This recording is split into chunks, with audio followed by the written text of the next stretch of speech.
வணக்கம். கோவை நீலகிரி செய்திகளுக்காக செய்திகள் வாசிப்பது சரவணன். நீலகிரி மாவட்டம் குன்னூரில் உள்ள நூற்றாண்டு பழமை வாய்ந்த மலை ரயில் நிலையம் தற்பொழுது அம்ரித் பாரத் திட்டத்தின் கீழ் ரூபாய் 6.7 கோடி மதிப்பில் புதுப்பிக்கும் பணிகள் நடைபெற்று வருகின்றன. இதில் நுழைவு வாயில் பகுதிகள் பழமை மாறாமல் புதுப்பிக்கப்பட்டு வருகிறது. இந்த பணிகள் நிறைவு பெறும் தருவாயில் உள்ள நிலையில் தென்னக ரயில்வே பொது மேலாளர் RN சிங் குன்னூர் ரயில் நிலையத்திற்கு ஆய்வுக்கு வந்தார்.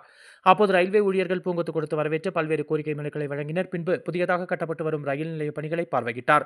மேலும் நீராவி என்ஜினில் உள்ளே சென்று ரயில் ஓட்டுநர்களிடம் விவரங்களை கேட்டறிந்தார். தொடர்ந்து நூற்றாண்டுகள் பழமை வாய்ந்த ரயில் நிலைய புகைப்பட கண்காட்சியை பார்வையிட்டார்.